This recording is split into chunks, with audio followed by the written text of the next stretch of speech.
भा- भारत माता की, भारत माता की, मातृशक्ति की, मातृशक्ति की। आज रक्षाबंधन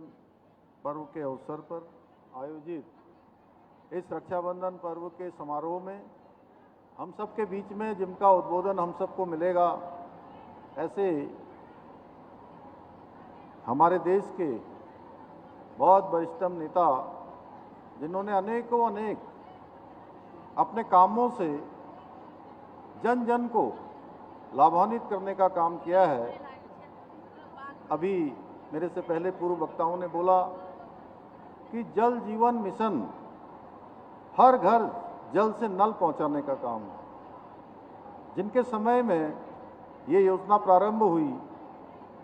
ऐसे लोकप्रिय जननेता, भारत सरकार के पर्यटन और संस्कृति मंत्री मेरे बड़े भाई आदरणीय गजेंद्र सिंह शेखावत जी, मैं आप सबकी तरफ से, अपनी तरफ से देवभूमि उत्तराखंड आगमन पर उनका हृदय से स्वागत करता हूं, हृदय से अभिनंदन करता हूं। आज के कार्यक्रम के अध्यक्ष और आप सबके लोकप्रिय विधायक, उत्तराखंड सरकार के कृषि समेत अनेक विभागों के मंत्री आदरणीय गणेश जोशी जी, भारतीय जनता युवा मोर्चा की राष्ट्रीय उपाध्यक्ष नेहा जोशी जी, और जिनके कारण श्री गणेश जोशी जी बिल्कुल निश्चिंत होकर राजनीतिक और सामाजिक क्षेत्र में काम करते हैं, ऐसी आदरणीय हमारी भाभी निर्मला जोशी जी, हमारे महामंत्री राणा जी, राजीव गुरुंग जी, प्रदीप रावत जी, सामने बैठी हुई लक्ष्मी जी, कमली जी, पूनम जी और सभी उपस्थित हमारे अतिथि विवेक जी, और बड़ी संख्या में आज हजारों हजार की संख्या में आई हुई सभी हमारी बहनें, मैं आज विशिष्ट अवसर पर आप सबके उपस्थित होने पर सभी माताओं बहनों का, भाई बहन के प्रेम के प्रतीक पर्व रक्षाबंधन की आप सबको अग्रिम बधाई देता हूं, आप सबको शुभकामनाएं देता हूं। इसके साथ ही अभी 2 दिन पहले जिस त्रिस्तरीय पंचायत चुनावों की मतगणना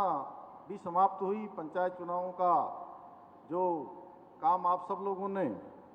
लंबे समय से हम सबको जिसका प्रतीक्षा थी, उस पंचायत चुनाव में भी व्यापक समर्थन देने के लिए मैं समस्त उत्तराखंड वासियों का, आप सबका हृदय तल से धन्यवाद व्यक्त करता हूं। आज इतनी भारी संख्या में आप सब की मौजूदगी, सच में आपका ये स्नेह और आपका अपनापन देखकर मैं इसको शब्दों में बयान नहीं कर सकता। सच में मुझे बहुत खुशी हो रही है। अभी गणेश जोशी जी यहाँ कह रहे थे कि आप सब उनको कह दीजिए कि जो है पूरी तरह से आपके साथ हमेशा की तरह आपके लिए मोर्चा संभालने को तैयार रहें। और ये मैंने आपसे वायदा 2021 में, आप सबको अगर याद होगा तो 2021 में मैं जब आप सबके बीच में आया था, उस समय मैंने आप सबसे ये अनुरोध किया था कि गणेश जोशी जी को हम दूसरे क्षेत्रों में भेजेंगे, इस मसूरी विधानसभा की जिम्मेदारी आप सब लोग ले लीजिए। मैं आप सबका हृदय से धन्यवाद करता हूं कि आपने मसूरी विधानसभा को ऐतिहासिक मतों से विजय बनाने का काम किया। हाँ, मैं आज इतना जरूर कहना चाहूंगा,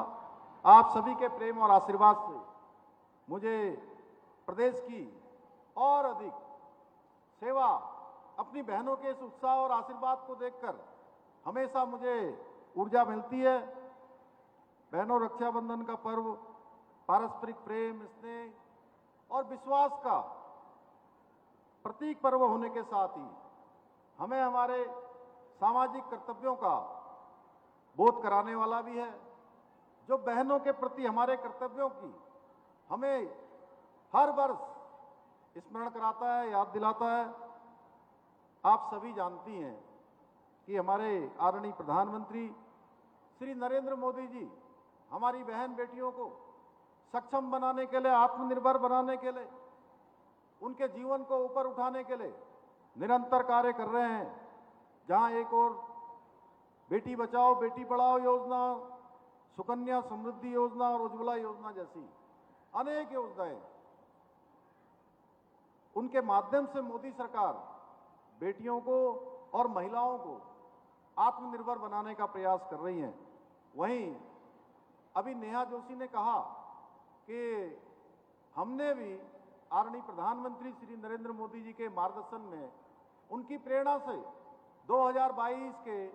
आम चुनाव में देवभूमि उत्तराखंड की देवतुल्य जनता से ये वचन उनके सामने रखा था कि नई सरकार का गठन होगा तो हम राज्य के अंदर हमारी महिलाओं के लिए जो 50% से जिनकी संख्या अधिक है, उस 50% से अधिक संख्या की बहनों के लिए, हमारी मातृशक्ति के लिए 100% का कानून लेकर आएंगे, समान नागरिक संहिता का कानून। हमने अपना वो वचन निभाया है। इसके साथ ही देश के अंदर 3 तलाक जैसी कुप्रथा का अंत करना हो। इसके साथ साथ नारी शक्ति बंधन अधिनियम, शौचालयों का निर्माण, आवास योजना के तहत महिलाओं को प्राथमिकता, मातृत्व अवकाश में वृद्धि तथा बेटियों के लिए सेना और सैनिक स्कूलों का रास्ता खुलवाकर उन्हें सशक्त बनाने का काम आदरणीय प्रधानमंत्री जी के नेतृत्व में हो रहा है। और इसी का नतीजा है कि आज हमारी देश की महिलाएं खेत में अनाज उगाने से लेकर अंतरिक्ष प्रोग्रामों का हिस्सा बनने तक और खेलों में मेडल लाने से लेकर सेना में कमान संभालने तक का महत्वपूर्ण दायित्व निभा रही हैं। आदरणीय प्रधानमंत्री जी के मार्गदर्शन में हमारी सरकार भी देवभूमि उत्तराखंड में मातृशक्ति के उत्थान और उनके सशक्तिकरण के लिए संकल्पित होकर काम कर रही है। हमने जहां महिलाओं के लिए, चूंकि राज्य के अंदर एक बहुत बड़ी कठिन परिस्थितियों में हमारी माताएं बहनें काम करती हैं। मैंने अपनी मां को भी देखा है किस प्रकार से खेतों में काम करना पड़ता था, किस प्रकार से घर में गाय भैंस देखनी होती थी, उसके बाद किस प्रकार से घर चलाना होता था। ये कमोवेश हर एक परिवार में महिलाओं के सामने एक बड़ी चुनौती होती थी। इसी को ध्यान में रखते हुए हमने विधानसभा में विधेयक लाकर 30% का क्षैतिज आरक्षण, रोजगार के क्षेत्र में मातृशक्ति की अधिक से अधिक भागीदारी सुनिश्चित करने के लिए हमने पारित किया। प्रदेश की महिलाओं को आर्थिक रूप से सशक्त एवं आत्मनिर्भर बनाने के लिए हमने स्वयं सहायता समूह के माध्यम से करोड़ों रुपए की आर्थिक सहायता प्रदान की। प्रदेश की महिलाओं के द्वारा बनाए गए उत्पादों को विपणन का अवसर मिले, देश और विदेशों में उसकी पहचान हो, उसको लेकर हाउस ऑफ हिमालयाज ब्रांड, इसका हमने शुभारंभ किया है, जो हमारी बहनों के द्वारा बनाए गए उत्पाद आज विश्व के अनेक स्थानों पर पहुंच रहे हैं। मुझे ये बताते हुए खुशी होती है कि महिला समूह ने अपनी मेहनत और आत्मबल के दम पर उद्यमिता के क्षेत्र में अभूतपूर्व सफलताएं हासिल की हैं। हमारे राज्य में भी लखपति दीदी योजना के अंतर्गत 1,63,000 से अधिक बहनों को लखपति दीदी बनना यह बताता है कि हमारे प्रदेश की बहनें किसी से कम नहीं हैं। इतना ही नहीं, महिला समूह को आजीविका को बढ़ावा देने के लिए शुरू की गई मुख्यमंत्री सशक्त उत्सव योजना से आज 30,000 से अधिक महिलाएं लाभान्वित होकर 5 करोड़ रुपए से भी अधिक का कारोबार कर चुकी है। बहनों, आज के अवसर पर मुझे ये बताते हुए बहुत हर्ष की अनुभूति हो रही है कि हम ग्रामीण महिलाओं की आजीविका की वृद्धि के लिए जल्दी ही जल सखी योजना प्रारंभ कर रहे हैं। इसके साथ ही ग्रामीण क्षेत्रों में पेयजल आपूर्ति का काम महिला स्वयं सहायता समूह को सौंपने की तैयारी की जा रही है। ग्रामीण क्षेत्रों में नए कनेक्शन, बिल वितरण, बिल वसूली और योजनाओं के रखरखाव का काम भी हम आउटसोर्स के आधार पर महिला समूहों को देने का प्रावधान कर रहे हैं। यदि मैं आज इस अवसर पर एक एक करके ऐसे कामों को गिनाने लगूंगा तो समय बहुत कम पड़ जाएगा। इसलिए मैं इतना ही कहना चाहता हूं कि ये सब केवल योजनाएं नहीं है, बल्कि ये बहनों के प्रति हमारा प्रेम और हमारी जिम्मेदारी है। और आज मैं इस समारोह में एक मुख्यमंत्री के रूप में नहीं बल्कि आपके एक भाई के रूप में आप सबके बीच में उपस्थित हूं। और मैं विधानसभा में भी जब मैंने अपनी बात रखी थी पिछले सत्र में, तो मैंने कहा कि जो हमारे प्रधानमंत्री जी ने बाबा केदार की धरती से कहा था कि 21वीं सदी का तीसरा दशक उत्तराखंड का दशक होगा, इसका अर्थ है कि आने वाले 10 साल उत्तराखंड की समृद्धि के होंगे। उत्तराखंड जो अपने संकल्प लेगा उसको शिखर तक पहुंचाएगा, जो संकल्प लेगा उसको सिद्धि तक पहुंचाएगा। उसको पहुंचाने का अगर कोई क्रांतिकारी इतिहास लिखने का काम करेंगी तो हमारी बहनें करेंगी, हमारी मातृशक्ति करेगी। क्योंकि पूरे प्रदेश के अंदर जिस प्रकार से संसाधनों के अभाव के बावजूद भी जिस प्रकार का उन्होंने कौशल दिखाया है, जिस प्रकार की उन्होंने मेहनत की है, मैं सच कह सकता हूं कि परिश्रम की पराकाष्ठा करके एक से एक अच्छे उत्पाद बनाने का काम आज हमारी बहनों के समूह कर रहे हैं। और मैं दावे के साथ कह सकता हूं भाई साहब कि इतने अच्छे अच्छे उत्पाद हमारी बहनों के हैं कि कई बार ऐसा लगता है कि बहुत बार वो उनके बनाए हुए उत्पाद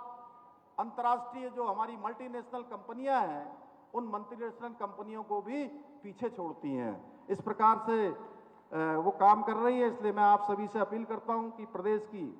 किसी भी बहन बेटी को कभी भी कोई परेशानी हो, वैसे तो हम लोग सामान्य रूप से गणेश जोशी जी, हमारी सरकार,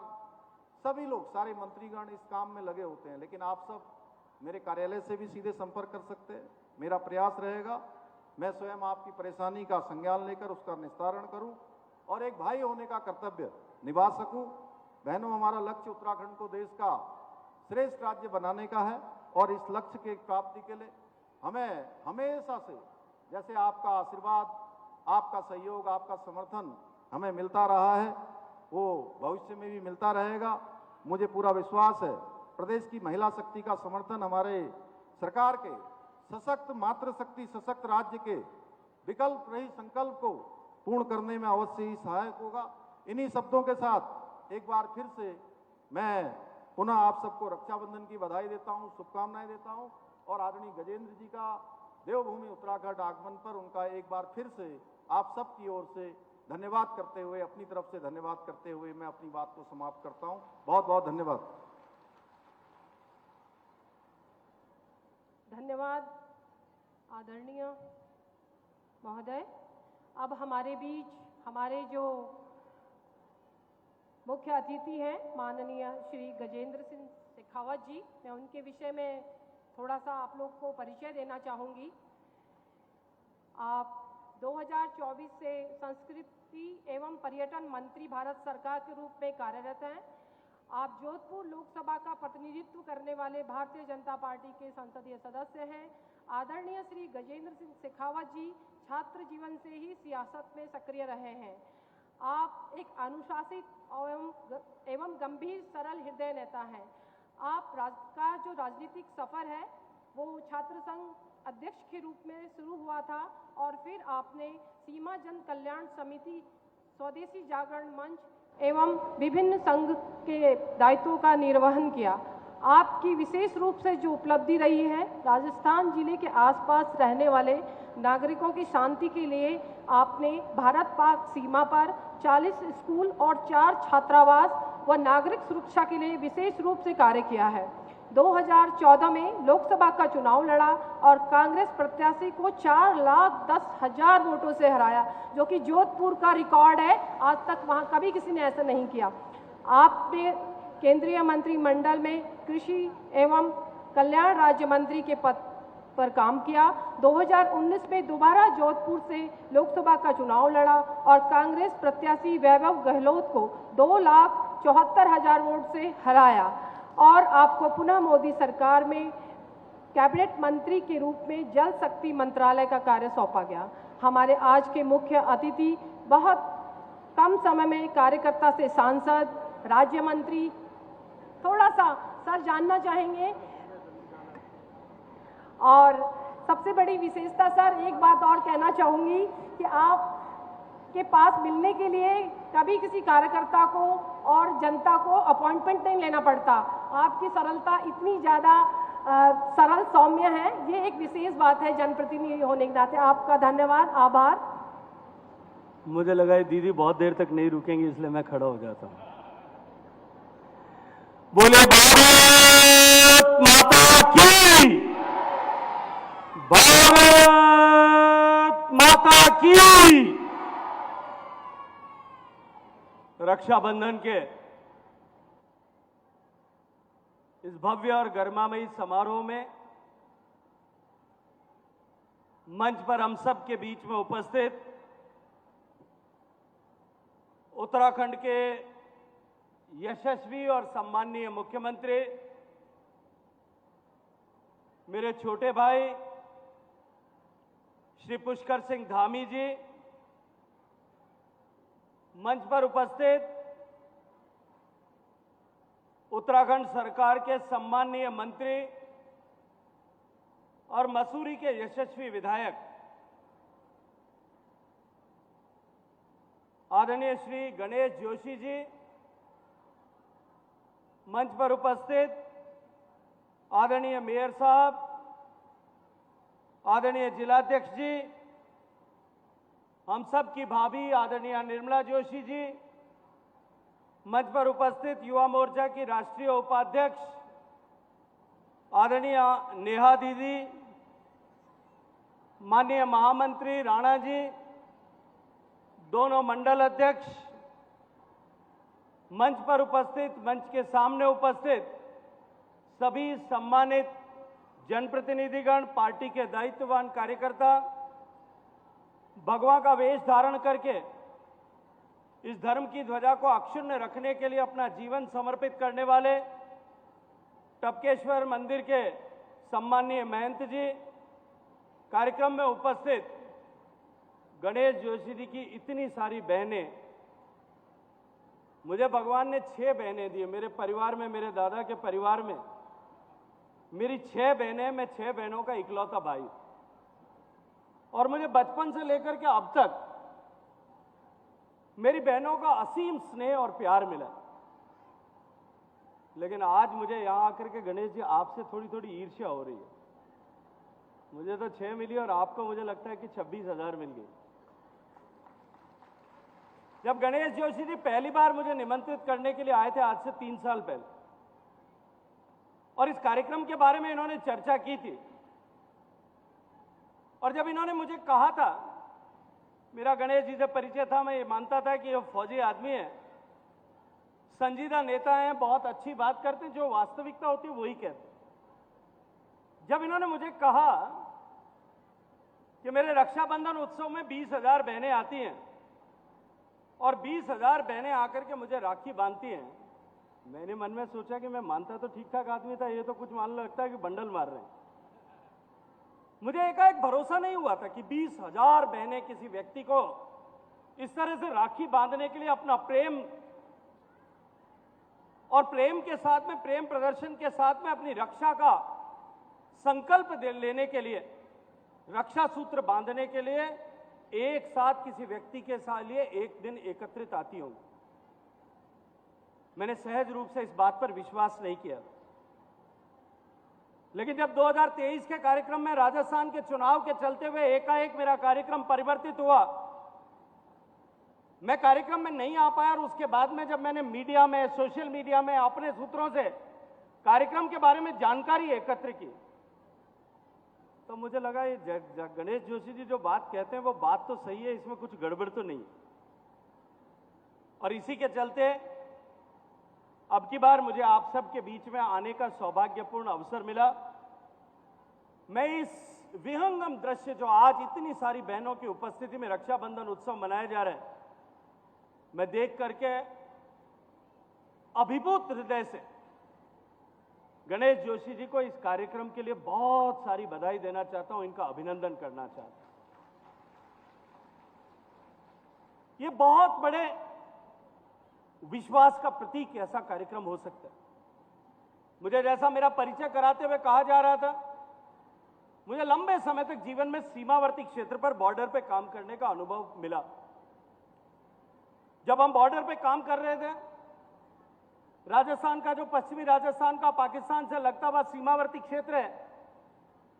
90 के दशक में उस बॉर्डर पर फेंसिंग नहीं थी, कई तरह की चुनौतियां थी, पोस्ट के बीच में दूरियां हुआ करती थी। और क्योंकि उत्तराखंड के लोग यहां सीमावर्ती क्षेत्र में जिस तरह से दूरस्थ पहाड़ियों पर चौकियां, आप आसानी से समझ सकते हैं मेरे विषय को, कि हमारे फौज का सिपाही जो बॉर्डर पर खड़ा रहता है, हमारे सेंट्रल आर्म पुलिस फोर्स के सैनिक जो हमारी सीमा की चौकियों पर खड़े रहते हैं, वो कितनी कठिन परिस्थितियों में देश के सीमाओं की सुरक्षा करने के लिए काम करते हैं। यहां उत्तराखंड के पहाड़ों पर जहां कहीं -20-30 डिग्री टेम्परेचर होता होगा, बर्फीले तूफान होते होंगे, बर्फीली आंधियां होती होंगी, वहां से लेकर के मैं राजस्थान के जिस हिस्से से आता हूं, आपके यहां माइनस में टेम्परेचर होता है और मेरे यहां +50 डिग्री टेम्परेचर गर्मी में होता है। आंधी ऐसी होती है कि जब वो चलती है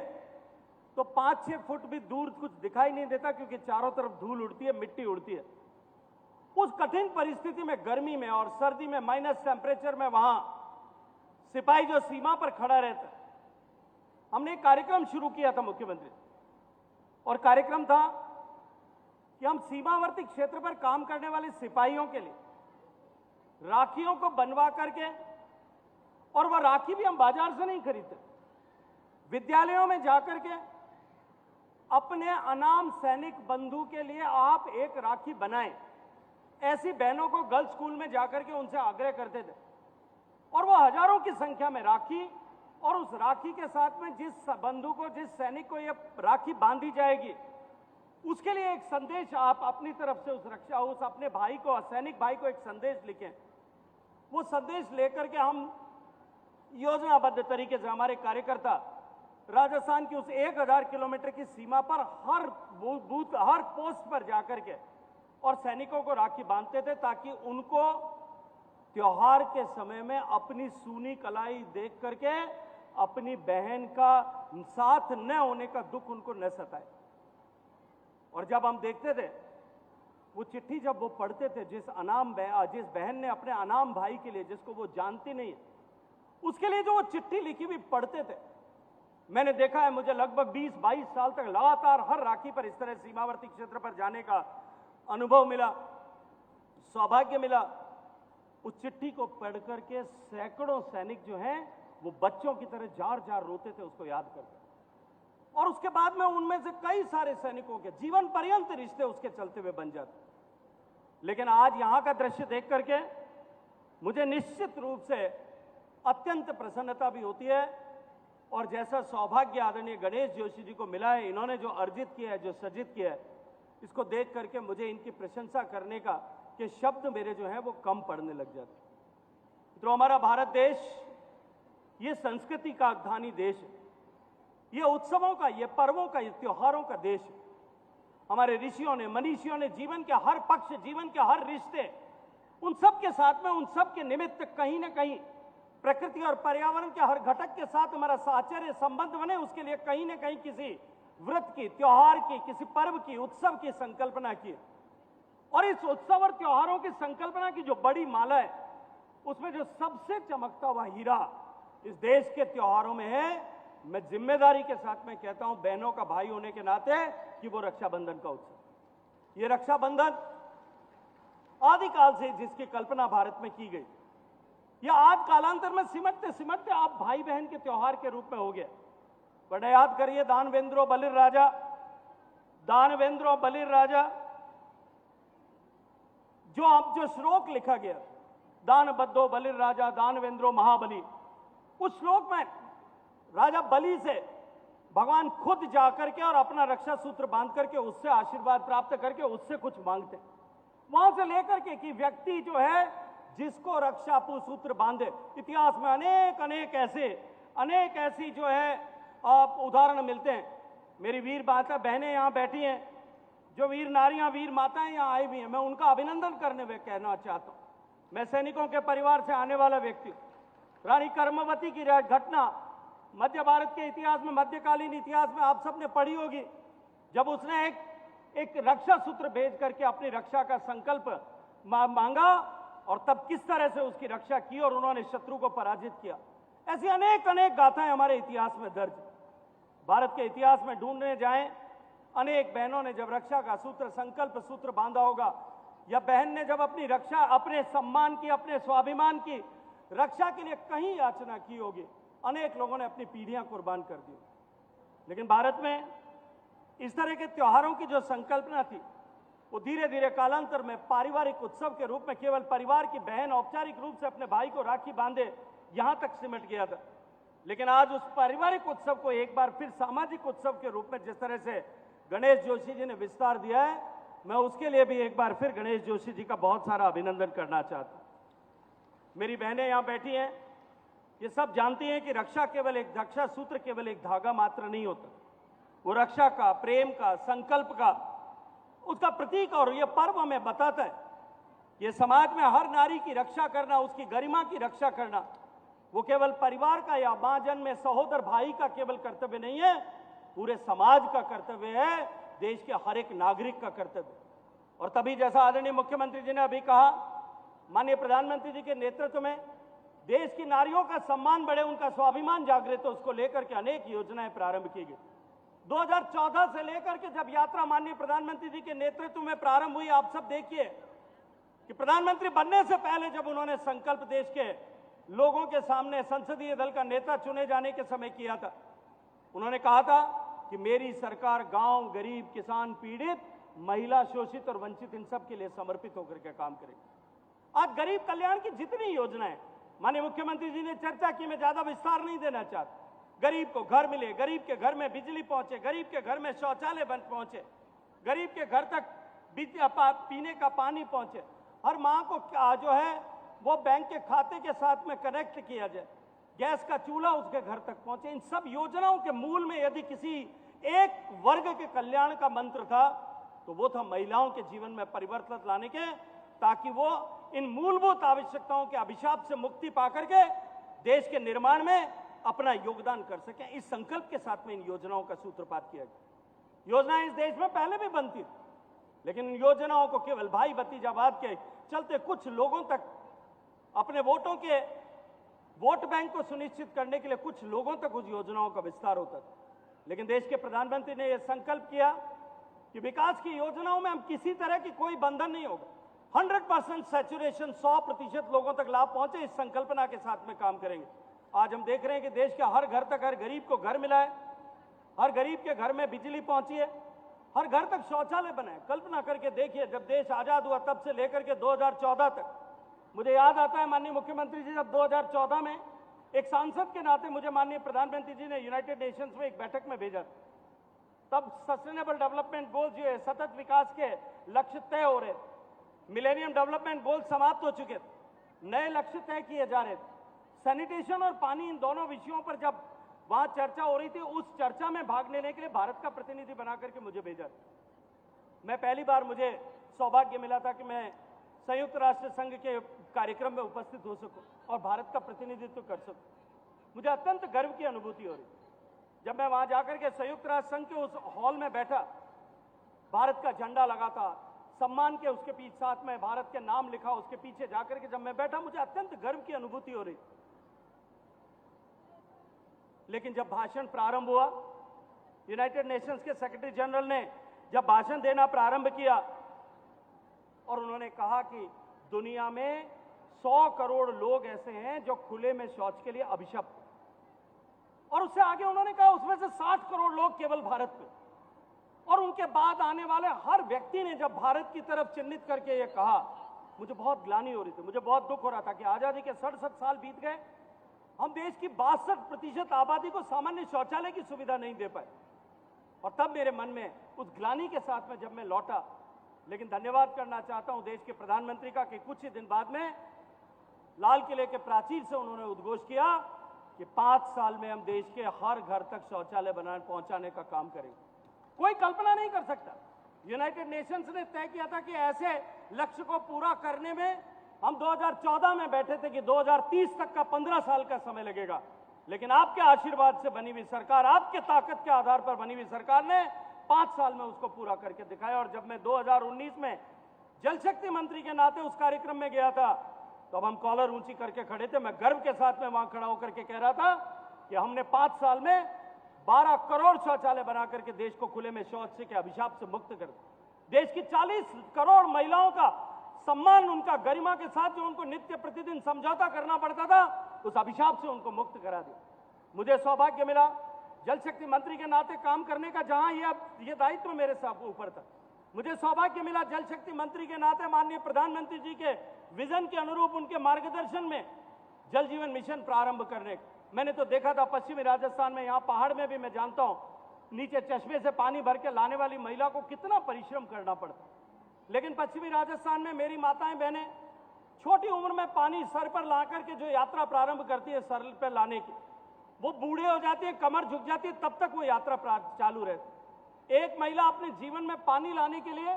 जितने कदम पश्चिमी राजस्थान में चलती थी, अगर उसको सीधे सीधे न्याय दीदी अगर उसको जोड़ दिया जाए तो वो अपने जीवन काल में धरती की 3 बार परिक्रमा करने जितना परिश्रम करती थी। लेकिन माननीय प्रधानमंत्री जी का अभिनंदन है, उन्होंने कहा देश की माताओं बहनों को इस अभिशाप से मुक्त कराएंगे। आज देश में 19 करोड़ घरों में से लगभग 17 करोड़ घरों तक पीने का पानी पहुंच गया। आज माननीय प्रधानमंत्री जी के नेतृत्व में जिस तरह से महिलाओं के सशक्तिकरण के लिए काम हो रहा है, सारी योजनाओं को महिलाओं के केंद्र का में रखते हुए जिस तरह से निर्माण किया जा रहा है, आज उसका परिणाम दिखाई देने लगा है। अभी आदरणीय गणेश जी और माननीय मुख्यमंत्री जी चर्चा कर रहे थे। मैं जब सीमावर्ती क्षेत्र में काम करता था तो मुझे यहाँ आपके उत्तराखंड में भी कुछ समय तक काम करने का अवसर मिला। यहाँ आपका जो प्रथम गांव माना जो है, वहाँ की माताएं बहनें जो हैं वो ऊन का कपड़ा बुनती थी, लेकिन उनको उचित मूल्य नहीं मिलता। हमने जो है export promotion council for handicraft के साथ में उनको जोड़ा, उनके साथ में कुछ डिजाइनर्स को कनेक्ट किया। उन डिजाइनर्स को कनेक्ट करने का प्रभाव ये हुआ कि आज उनका प्रोडक्ट दुनिया के ज़ारा के सारे स्टोर्स में माना कि महिलाओं का प्रोडक्ट बिकता है, और उसके कारण से उनकी आजीविका संपूर्ण रूप से परिवर्तित हो गई। आज देश को सशक्त करने के लिए, देश की अर्थव्यवस्था को सशक्त करने के लिए जिस तरह की भूमिका मेरी बहनें निभा रही हैं, यहाँ उत्तराखंड की इस देवभूमि में आकर के मेरा ये संकल्प कई गुना बढ़ता है। आप सब लोगों के उत्साह को देख करके बढ़ता है कि आने वाले समय में ये भारत जो है, जो माननीय प्रधानमंत्री जी कहते हैं कि ये केवल महिलाओं का सशक्तिकरण नहीं, अभी तो महिलाओं के कारण के माध्यम से देश के सशक्तिकरण की दिशा में हम जा रहे हैं। और यही संदेश जब G20 की बैठक भारत में हुई तब माननीय प्रधानमंत्री जी ने दुनिया के नेतृत्व को दिया। आज हम उस मार्ग पर चल पड़े। गणेश जोशी जी को बहुत सारी बधाई देते हुए आप सबसे इतना निवेदन करना चाहता हूं कि ये रक्षाबंधन का उत्सव जो हमको अपने संकल्प का स्मरण कराता, जो हमारे दायित्वों का स्मरण कराता है कि हमारा दायित्व बहनों के प्रति क्या है, उसके साथ साथ में हमको इस रक्षाबंधन के उत्सव के समय में समाज के प्रति, राष्ट्र के प्रति, प्रकृति और पर्यावरण के प्रति हमारा जो संकल्प है उसको भी हमें स्मरण करना चाहिए। मुझे अत्यंत प्रसन्नता हुई कि हरेला के समय में 5 लाख पौधे गणेश जोशी जी के नेतृत्व में दिए गए, और राज्य भर में माननीय मुख्यमंत्री जी के नेतृत्व में लाखों की संख्या में पौधों का वितरण और पौधों को लगाने का काम हुआ। माननीय मुख्यमंत्री जी के नेतृत्व में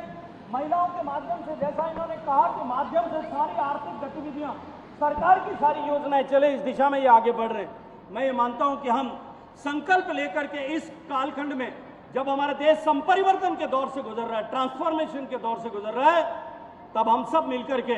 महिलाओं की ताकत के आधार पर इस देश को बदलने की दिशा में आगे बढ़ें। ऐसी शुभकामनाओं के साथ रक्षाबंधन के इस पवित्र समारोह में मुझे आप सबके बीच में आकर के इतनी सारी बहनों का स्नेह प्राप्त करने का अवसर प्रदान करने के लिए माननीय मुख्यमंत्री जी को,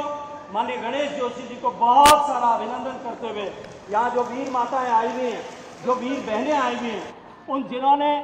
अपना सर्वस्व इस समाज के लिए, इस राष्ट्र की रक्षा के लिए समर्पित किया है, उनके श्री चरणों में प्रणाम करते हुए, क्योंकि उनके दर्शन का सौभाग्य मुझे मिला है, मैं एक बार फिर गणेश जोशी जी को,